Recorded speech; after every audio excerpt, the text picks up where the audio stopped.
everybody. I hope you've had a good day today and are ready for another bedtime story.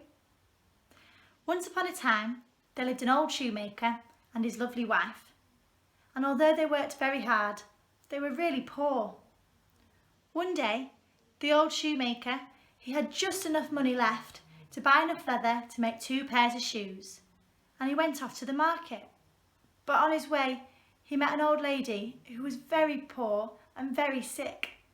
So he gave her some money to buy some food, leaving him with just enough money to buy leather to make 1 pair of shoes to sell.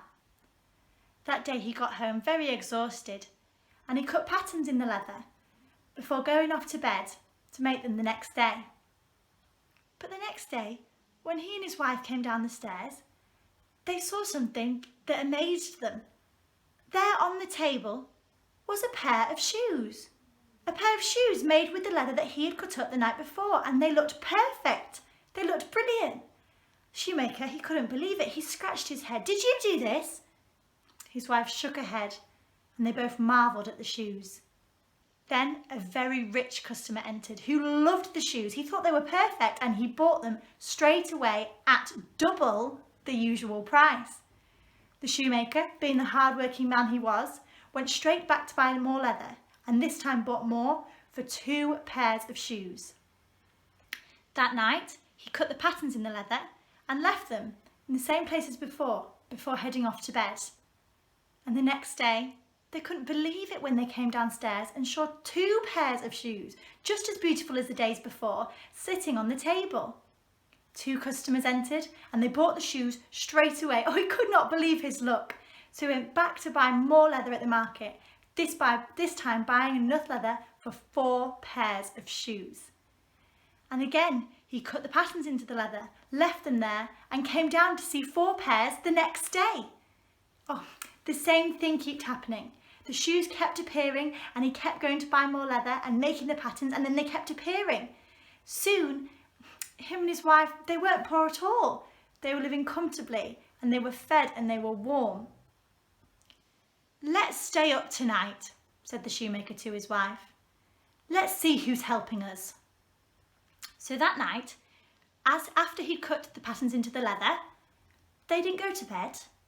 Instead, they hid in a cupboard with a candle, and they watched and they waited. And soon enough, they heard the pitter-patter of tiny feet, and there were 2 remarkable tiny little elves sat in their workshop. They couldn't believe it. They were broad-smiled and not wearing many clothes, and the wife couldn't help but think how cold they must be. But they instantly set off to work, and they sewed and they made and they stuck the shoes together so quickly that the shoemaker couldn't believe his eyes. Before he had chance to say thanks to them, they were off, fast into the darkness. The next day, shoemaker's wife had an idea. "We need to say thank you to them," she said. "Let's show them our gratitude. Let's give them a gift." And so, having noticed how cold they must have been the day before, they decided to make them some gorgeous little clothes. The wife, she made them a shirt, some trousers, some lovely socks to keep their toes warm.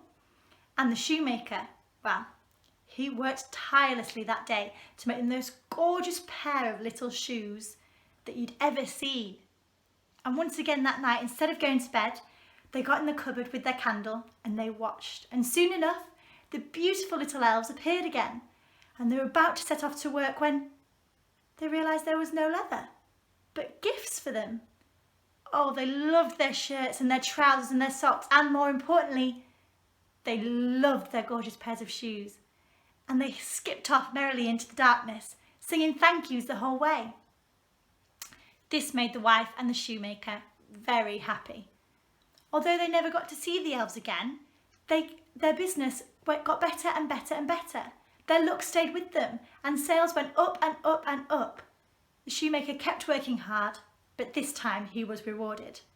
And they both lived rich and warm and happily ever after. I hope you enjoyed our story tonight.